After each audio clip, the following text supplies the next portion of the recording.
The metal floor was cold against Jake Morrison's face. His hands were tied behind his back with energy chains that burned his wrists. Blood dripped from his nose onto the shiny surface below. The capture had been quick and brutal. 3 days ago, Jake had been leading a rescue mission to save human prisoners on Xerion Prime. Now he was one of those prisoners himself. His team was dead or captured. The mission had failed completely. Heavy footsteps echoed in the long hallway. Jake lifted his head to see tall alien guards approaching. They wore dark armor that gleamed like beetle shells. Their faces were hidden behind masks that looked like angry demons. "Get up, human," one guard said in broken English. His voice sounded like gravel in a metal box. Jake struggled to his feet. The guards grabbed his arms and pushed him forward. They walked through corridors made of blue crystal that glowed with soft light. Everything here was beautiful and deadly at the same time. The throne room was massive. The ceiling stretched up so high that Jake could barely see it. Pillars of white stone held up arches covered in golden symbols. At the far end sat a figure on a throne made from a single piece of black crystal. As they got closer, Jake saw that the figure was a young woman. She had pale blue skin that seemed to shine from within. Her hair was silver like moonlight and flowed down to her shoulders. She wore a dress that looked like it was made from starlight itself. This was Princess Xerileth, heir to the Xerion Empire. Jake had seen her picture in military briefings, but seeing her in person was different. She was beautiful, but her eyes looked tired and sad. "Leave us," she said to the guards. Her voice was musical but cold. The guards looked surprised. "Your Highness, this human is dangerous." I said, "Leave us." This time her voice carried the weight of royal command. The guards bowed and walked away. Their footsteps faded until Jake and the princess were alone in the huge room. Princess Xerileth stood up from her throne and walked down the steps. As she got closer, Jake could see that something was wrong. Her movements were stiff and unnatural. Her eyes had a strange, distant look. "You are Captain Jake Morrison," she said. It was not a question. "Yes." "You came here to rescue human prisoners," Jake nodded. "That's right." The princess walked around him slowly, studying him like he was an interesting puzzle. "Do you know why you failed?" "Because your people were ready for us." "No." She stopped in front of him. "You failed because someone told us you were coming. Someone who knew your plans before you even left your ship." Jake felt a chill run down his spine. A traitor in the human forces? That would explain how the Xerion military had been waiting for them at every turn. "Why are you telling me this?" Jake asked. Princess Xerileth was quiet for a long moment. Then she did something that shocked Jake completely. She reached up and touched the side of her own head. When she pulled her hand away, her fingers came back covered in dark blue blood. "Because I am dying," she said simply. "And when I die, your entire species will die with me." Jake stared at her. "What do you mean?" The princess looked around the throne room as if she was checking to make sure they were really alone. Then she stepped closer to Jake and spoke in a whisper. 3 weeks ago, my brother Prince Kaleth put something inside my head, a neural parasite. It is eating my brain slowly, taking control of my thoughts and memories. Soon I will be nothing but a shell that he can control. Jake felt his blood turn to ice. Why would he do that to his own sister? Because I was going to stop the war against humanity. I had signed a peace treaty in secret. But my brother wants to use our military to wipe out every human colony in this sector of space. When the parasite takes full control of me, I will give the order to launch our entire fleet. How long do you have? 2 days, maybe 3. The parasite is spreading faster now. She touched her head again and winced in pain. Each day I lose more of myself. This morning I could not remember my mother's face. Jake looked at the energy chains around his wrists. Why are you telling me this? What can I do? I'm your prisoner. Princess Xerileth smiled, but it was a sad smile. Because humans are famous for doing impossible things. Your people have a saying, yes? Where there is a will, there is a way. She reached into a fold of her dress and pulled out a knife. The blade was about 8 inches long and made from metal that seemed to change color as it moved. The handle was carved with symbols that hurt to look at directly. This is a ceremonial blade from the old times, she said. It was made by my ancestors thousands of years ago. The metal comes from the core of a dead star. She held it out to Jake. Take it. I can't, my hands are chained. The princess touched a small device on her wrist. The energy chains around Jake's hands disappeared with a soft hiss. He rubbed his wrists where the chains had burned him. Take the blade, she said again. Jake reached out and took the knife. The moment his fingers touched the handle, he felt a strange tingling sensation, like electricity running through his bones. The blade felt warm and alive in his hand. "Tomorrow morning my brother will execute you in the public square," Princess Zeraleth said. "He wants to make an example of the human captain who dared to attack Zerion Prime. But tonight you have a choice to make." "What choice?" The princess stepped back and knelt down on the crystal floor. She tilted her head back, exposing her pale throat. "Kill me now and the parasite dies with me. My brother will not be able to use me to order the attack on your colonies. Millions of humans will live." Jake stared at her in shock. "I can't kill you.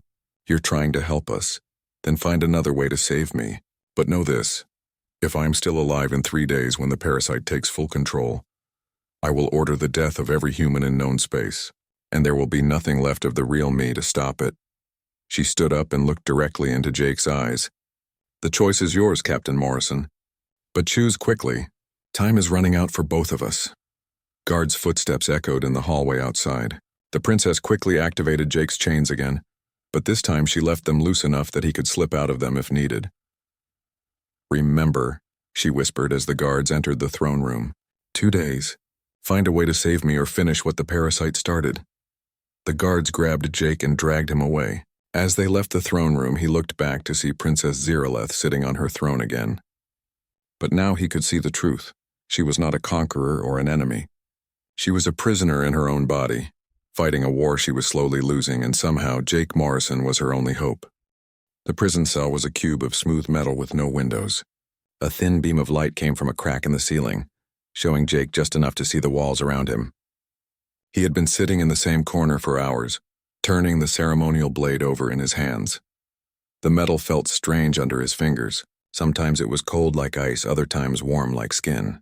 The symbols carved into the handle seemed to move when he wasn't looking directly at them. This was not just a weapon, it was something much older and more powerful. A soft sound made Jake look up.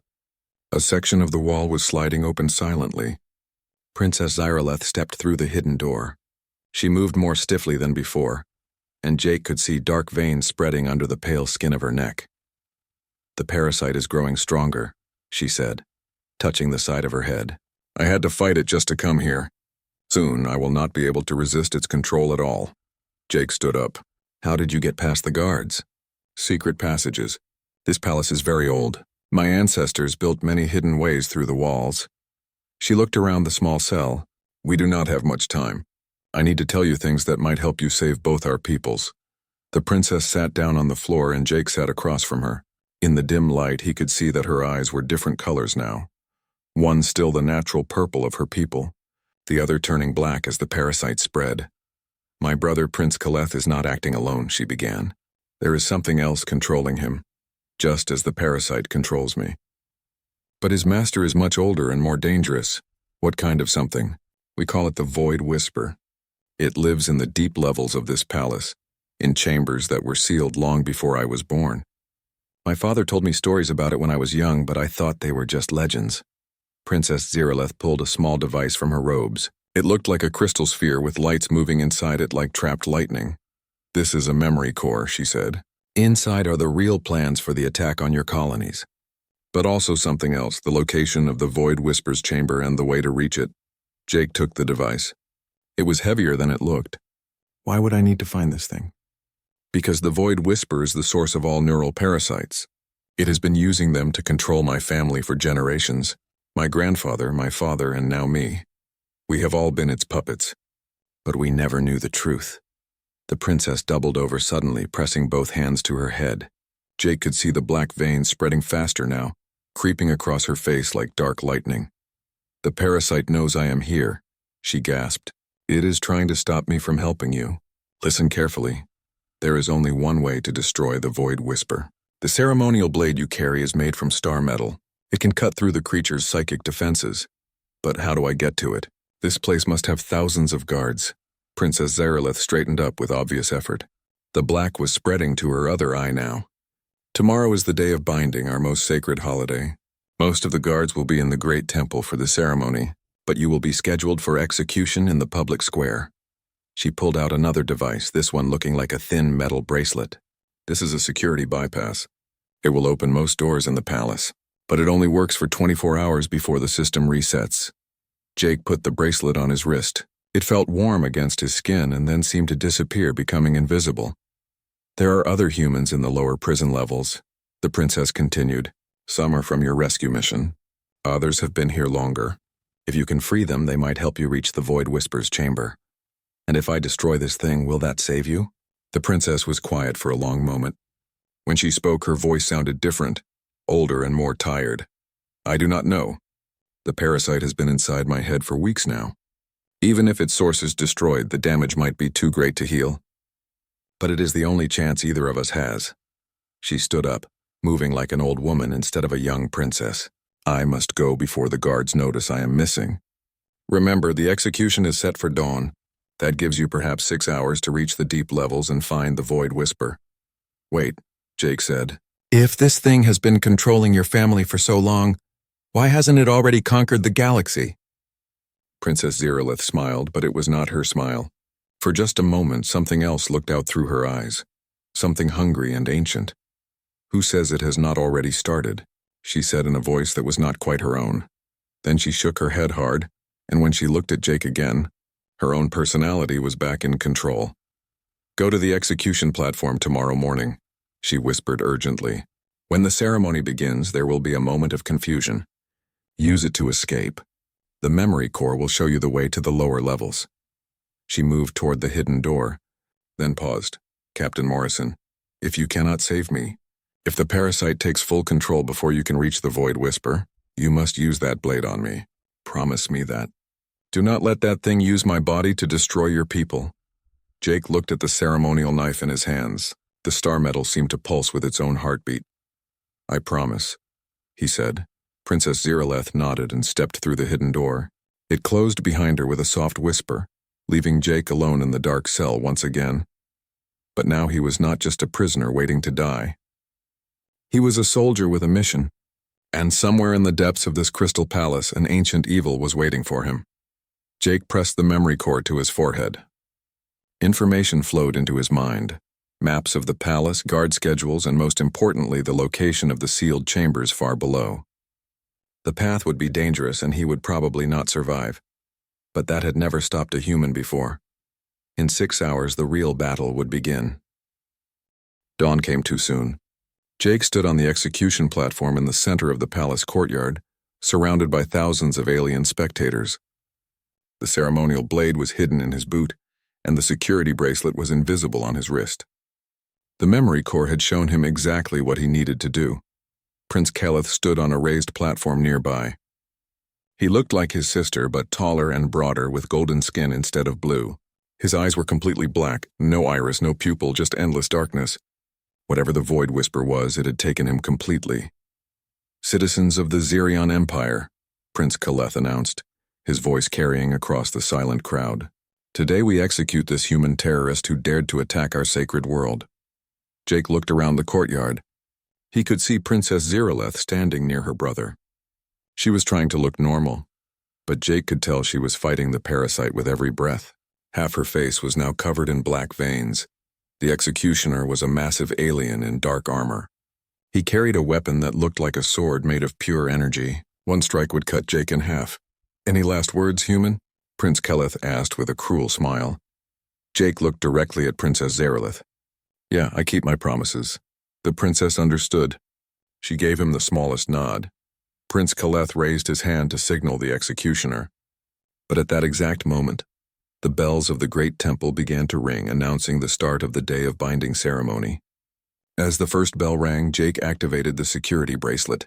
Every electronic lock in the palace clicked open at once. Doors swung wide, force fields disappeared, and alarm systems went silent. In the confusion that followed, Jake rolled off the execution platform and ran toward the nearest palace entrance. The crowd erupted in chaos. Guards shouted orders and ran in all directions. Some thought it was an attack. Others thought it was part of the ceremony. In the noise and confusion, Jake slipped through an open door and into the palace. The security bracelet guided him through corridors he had never seen before. The memory core had uploaded the palace layout directly into his brain, so he knew exactly where to go. Down 3 levels, through the old servants' quarters. then down again into sections that had been abandoned for decades. Jake found the prison levels just where the memory core said they would be. The cells here were older and cruder than his had been, just metal cages built into the rock walls. And they were not empty. "Morrison?" a familiar voice called out. Jake turned to see Sergeant Maria Santos, one of the Marines from his rescue mission. She was locked in a cell with 2 other humans, a man Jake did not recognize and a woman in a scientist's uniform.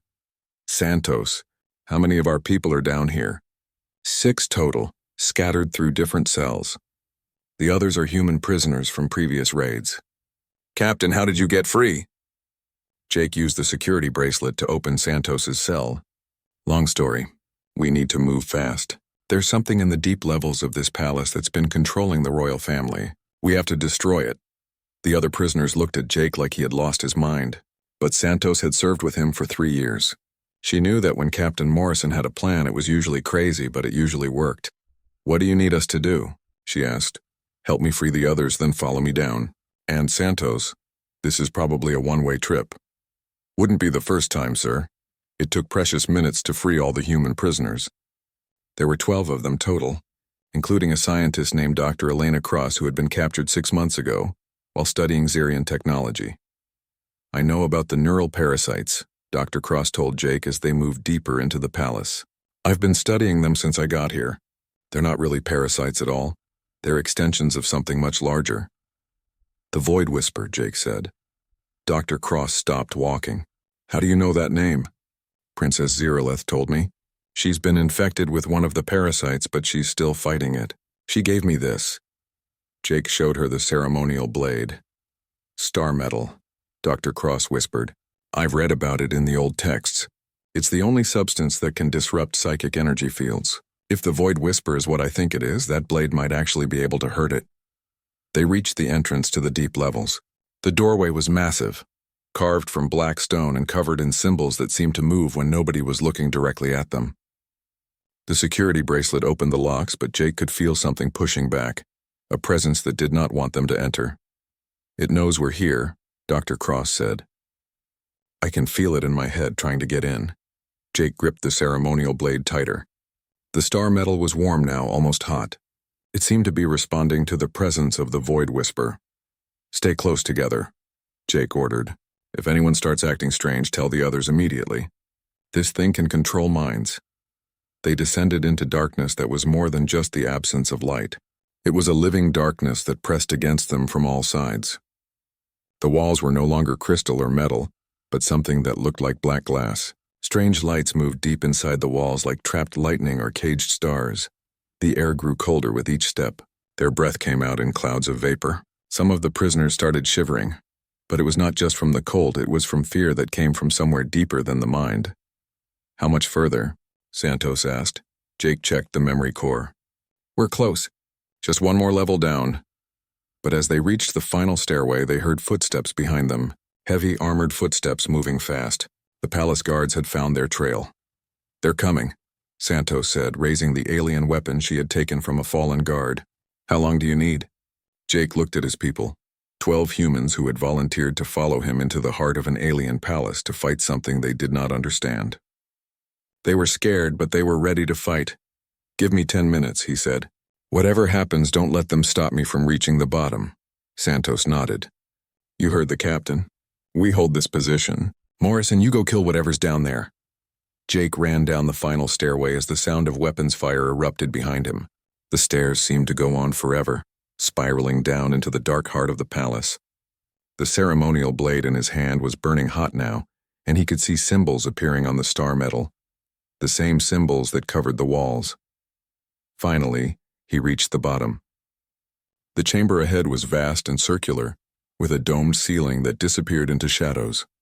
In the center was something that Jake's mind could barely understand. It was not really alive, but it was not dead either.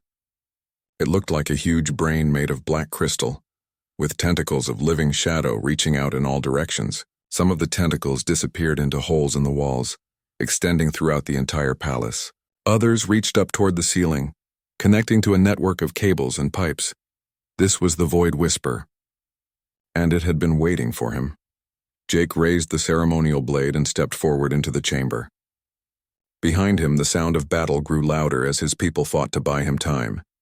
It was time to find out if human determination could defeat an ancient evil. The Void Whisper spoke without words. Its voice came from inside Jake's head, filling his mind with whispers that felt like ice water in his veins. "You are too late, human. The princess is already mine. Soon she will order your fleets destroyed and your colonies will burn." Jake took another step forward, holding the ceremonial blade in front of him. The star metal was so hot now that it was starting to burn his hand, but he did not let go. "Maybe," Jake said out loud, "but I'm still going to try to stop you." The creature's laughter was like breaking glass inside his skull. "You think that primitive blade can harm me? I am older than your son. I have consumed the minds of 1,000 species." Around the chamber, Jake could see the source of the neural parasites. Pods of black crystal hung from the walls like alien fruit. Inside each pod, he could see a writhing mass of shadows, parasites waiting to be born. There were hundreds of them. Each one is a key to a mind, the Void Whisper explained. "Kings, generals, scientists, artists, all become my servants. Your princess was just the beginning." Jake circled the massive creature, looking for a weak spot. The ceremonial blade was pulling him toward the center, where the brain-like mass pulsed with dark energy. "Why?" Jake asked. "Why do you want to control everyone?" "Because chaos is ugly and control is beautiful. When all minds think as one mind, there will be no more war, no more suffering, no more pain. I offer perfect unity. You offer slavery. I offer peace." Jake thought about Princess Zyraleth fighting the parasite in her head, struggling to hold on to her own thoughts and memories. That was not peace. That was a living nightmare. Behind him, he could hear the battle on the stairs getting closer. Santos and the others were being pushed back. He was running out of time. The Void Whisper seemed to read his thoughts. "Your friends will die soon. Then I will take their minds as well. They will serve me willingly, grateful that I have freed them from the burden of choice." Jake stopped circling and faced the creature directly. "Here's the thing about humans, we don't give up, ever. Even when we should." He raised the ceremonial blade above his head.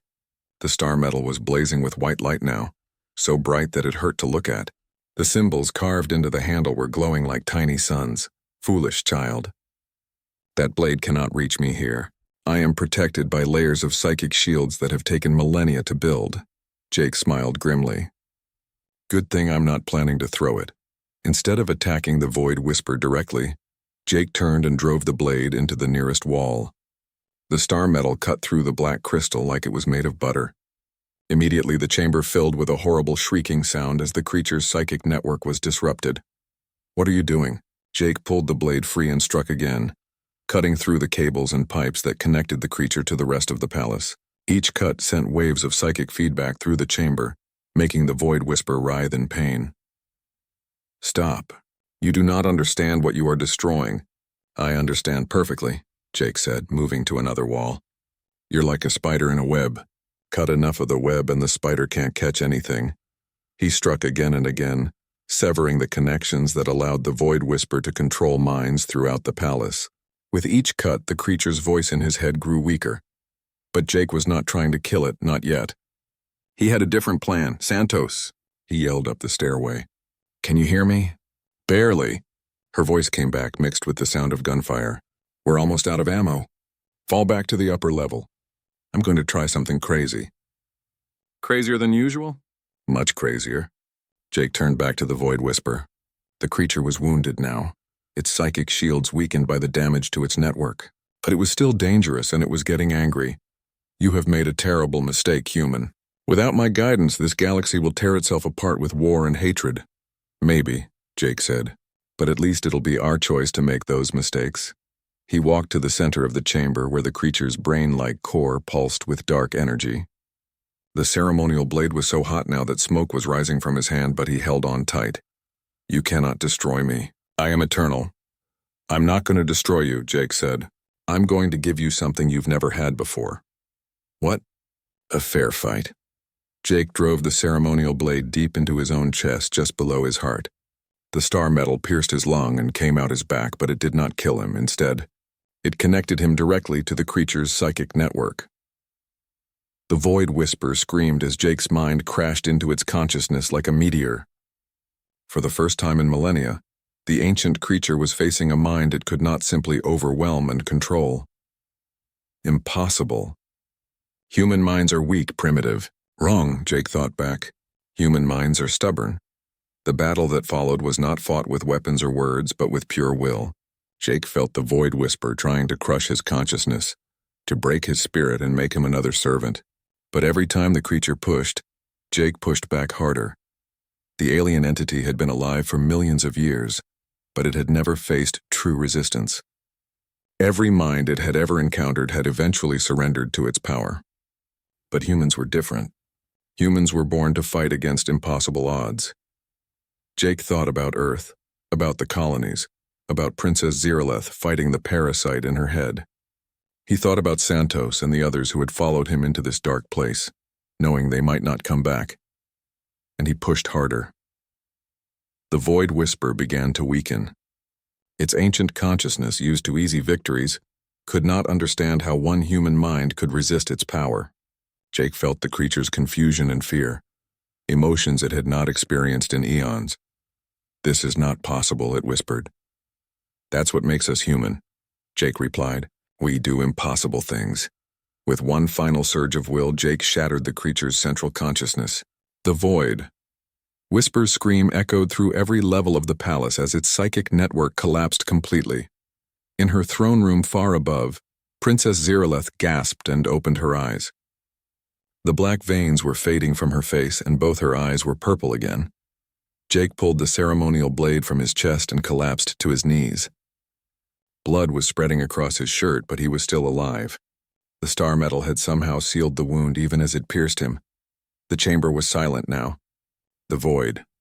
Whisper was not dead. Jake could still sense it somewhere in the darkness. But it was broken, cut off from its network of control. It would take centuries for it to rebuild its power if it ever could. Santos and the others came running down the stairs, their faces bright with relief. "Captain," the guards just stopped fighting and ran away. "What did you do?" Jake looked at the ceremonial blade in his hand. The star metal was cool now and the symbols had stopped glowing. "I taught an old monster that humans don't give up," he said. But even as he spoke, Jake knew the battle was not over. The void whisper was still alive and Princess Ziraleth was still infected with a neural parasite. They had won this fight, but the war was far from finished. Princess Ziraleth was waiting for them in the throne room. She stood alone among the crystal pillars, no longer moving like a puppet. The black veins had faded from her face, but Jake could see exhaustion in her purple eyes. "The parasite is dying," she said as Jake and his team entered. "I can feel it weakening in my head, but it is not gone yet." Jake was leaning heavily on Santos for support. The wound in his chest was not bleeding anymore, but he had lost a lot of blood. Dr. Cross was examining him with a medical scanner she had found in the palace. "The blade cauterized the wound as it went through," she reported. "But you need real medical attention soon, Captain. Whatever that star metal did to keep you alive, it won't last forever." Jake nodded, then looked at Princess Ziraleth. "What about your brother?" "Gone," she said sadly. When the Void Whisper's network collapsed, Prince Kaleth broke. His mind had been under control for so long that he could not function without it. "He is in the medical wing now, but the doctors say he may never recover." "I'm sorry." "Do not be. My brother chose this path when he first listened to the whispers. I tried to warn him, but he wanted power more than freedom." She walked closer to Jake. "You saved not just my people, but yours as well." "The invasion fleet has been recalled," Santos spoke up. "What happens now?" "The Void Whisper is still alive down there." Princess Ziraleth nodded grimly. "Yes, but it will be many years before it can rebuild its network. We will seal the deep chambers and post guards, and we will watch for signs that it is growing strong again." "That's not enough," Jake said. "That thing won't stay quiet forever, and when it comes back it'll be ready for us." The princess was quiet for a moment. "What do you suggest?" Jake looked at the ceremonial blade in his hand. The star metal still felt warm, as if it remembered the battle below. "We need to make sure everyone knows the truth. Not just your people, but humans and every other species in the galaxy. The Void Whisper has been controlling civilizations for millions of years. If we work together, we can watch for the signs and stop it before it gets strong again." "An alliance between our peoples?" Princess Ziraleth asked. "More than that. A warning system. A way to share information about neural parasites and psychic control, and teams of people trained to fight this kind of threat. Dr. Cross looked up from her scanner. It could work. If we study the parasite samples and learn how they function, we might be able to develop defenses. Maybe even a cure for people who have been infected. Santos grinned. Sounds like you're planning to start a monster hunting organization, Captain. Jake smiled back even though it hurt. Why not? Humans are good at fighting monsters. Princess Zeralith walked to one of the crystal windows and looked out at her city. The people below were celebrating in the streets, though they did not fully understand why. The dark influence that had hung over their world for generations was finally lifting. There is something else, she said without turning around. The parasite in my head, it is dying, but it has not died yet. I can still feel it sometimes trying to take control. Dr. Cross may be able to help, but there is another option.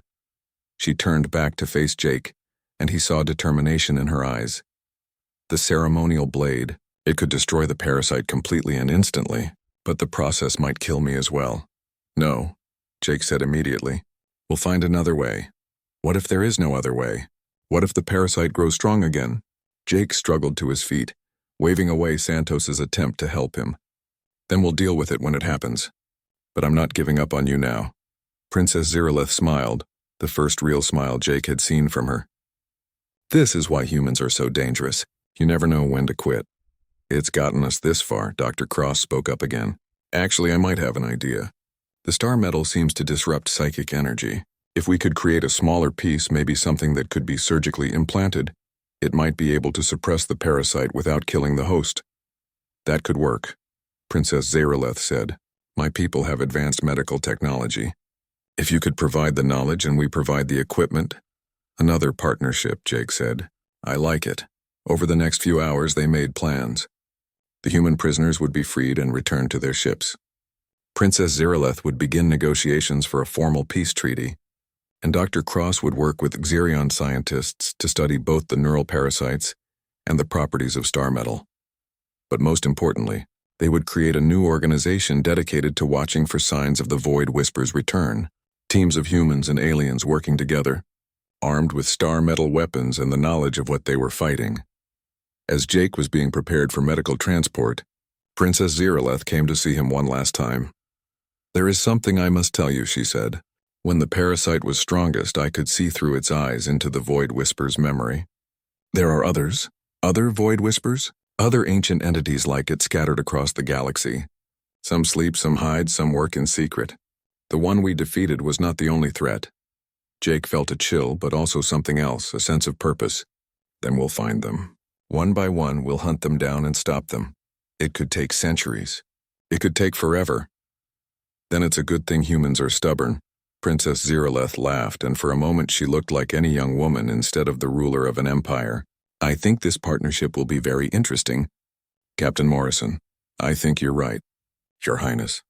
As Jake was carried away to the medical bay, he looked back at the ceremonial blade one last time. Santos was holding it now, and the star metal seemed to approve of its new guardian. The Void Whisper was still alive somewhere in the depths of the palace, wounded and waiting, but it was no longer alone in the dark. Now it had something it had never faced before, a galaxy full of people who knew it existed and were ready to fight it, and leading them would be humans, who had never learned the meaning of the word impossible. The real war was just beginning. But for the first time in millions of years, the ancient darkness had reason to be afraid, because humanity had joined the fight, and humans never, ever gave up.